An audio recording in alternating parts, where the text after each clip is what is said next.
So today I want to talk about plans for your apps and services, but more specifically, how to name those plans so they convert better and you make more money. So let's get to it.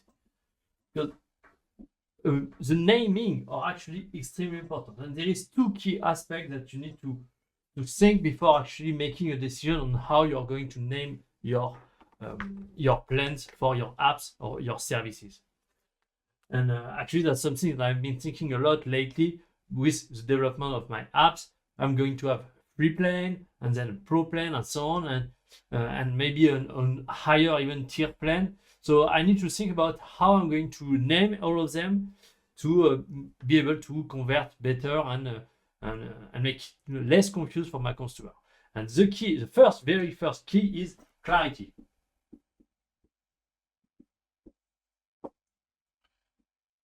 Because the first thing that you want to really make your customer aware of is the value that they will get with that plan. Because just below that plan, generally you have the name, and then you have the price, $550 per month. And so just below, they will see a value. And so the name need to reflect in some way the value that they will get by paying that. And this is going to be contrasted with the other plans that are on the right, on the left, because usually what happens is you have this on your website, 2 or 3 plans, and so the name that you're putting there is basically what we are talking about here. And so those names need to be clear to make it really clear okay, if I get that, this is clearly better than that. That's kind of the first thing. And then also the second aspect is going to be about scalability.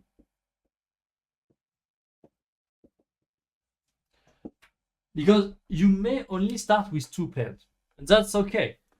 Like, you just want to have a free plan and a paid plan. And that's pretty much it for now. But you need to understand that maybe as you grow your services, your business, and so on, you will see that you may have higher tier client, higher tier customer that will fit, or maybe there is a gap that is too big between those two. And so maybe you want to actually put this one here and actually put another one in between that will actually help you. This is an intermediate plan that is less expensive than the bigger one, and that more customer can afford. That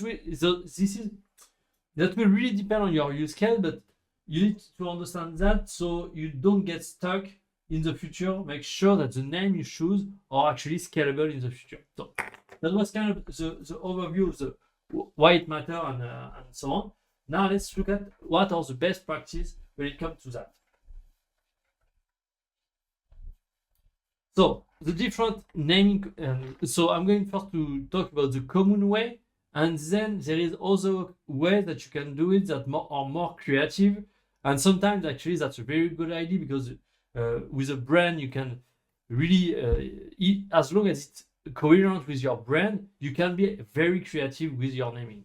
So first of all, the most basic ways to name are, of course, the free plan, which to be honest, I believe that pretty much the basic plan that you should have, everyone should have, and you should name it free.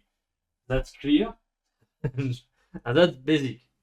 Then you have the basic plan. The issue with the basic plan is not necessarily an issue. Is you cannot just do 1 and 2, free and basic, because the issue with that is the term basic is not very compelling. That doesn't make people feel that they are buying something of value if you have only 2 plans.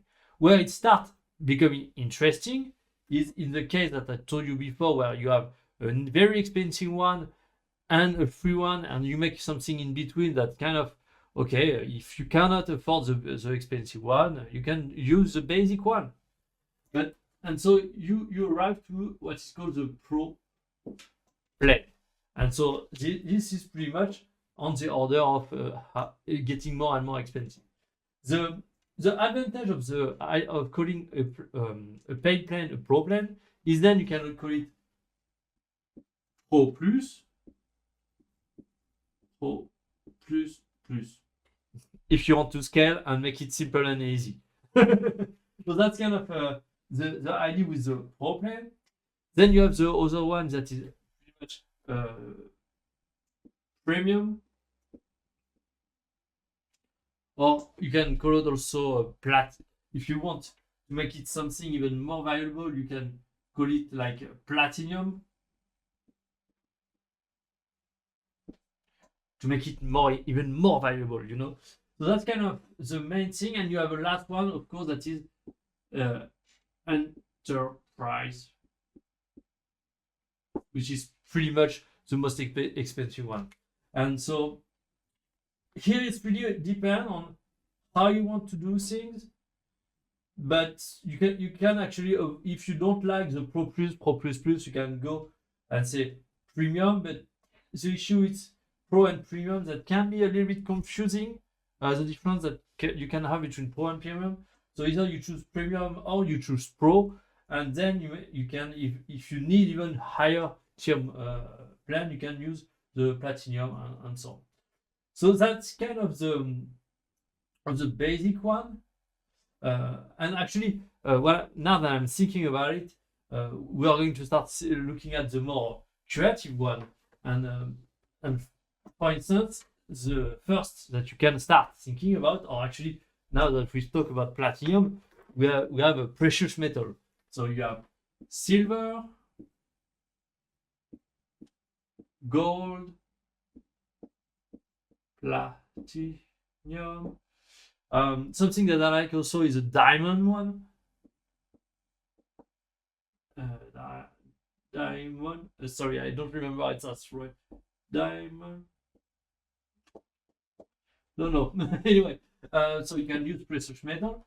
So that's kind of just being a little more creative with it. That's okay, because here that's not necessarily linked to your brand, but that's still convey an idea of value and hierarchy of value. Well, of course, silver is less valuable than gold, which is less valuable than platinum. At least I'm getting that right. I believe platinum is more valuable than gold. I'm not sure. Anyway, so that's kind of the idea, and then you can be really creative as long as it fits your brand. For instance, for a golf, because I'm taking that because I'm a golfer, so that's kind of the thing I'm thinking about. You can use the idea that, okay, you can say that the free plan may be the par.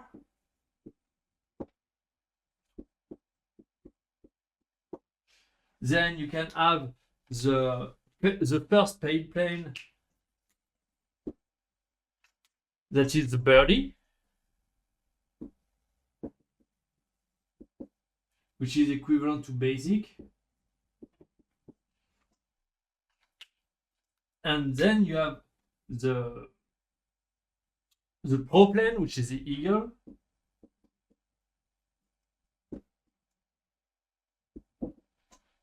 And finally, for the higher tier, the most expensive one, you can even go as far as the albatross.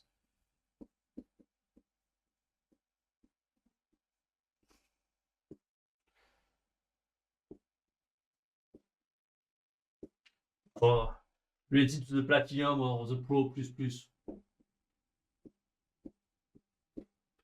Something like that. So that's a way, as long as it's coherent with your brand. Honestly, that could be a very good way to just name and create a hierarchy of your plan that is very clear and very easily to understand for your customers. I just want to check that I didn't forget anything, because we have pretty much covered everything I wanted to tell you about that. Another thing that we will be doing in the future will be pricing, because naming is one thing, but being able to price things correctly is a completely other story, but we will see that another time. And yes, I believe that's it.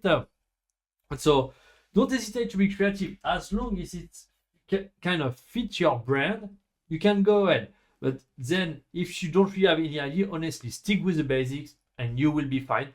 as long as it's clear, it doesn't confuse the customer, and that it is going to allow you to scale as your business evolve over time. As long as you have those two covered, you're good to go. Thanks you for watching, and I'll see you next time.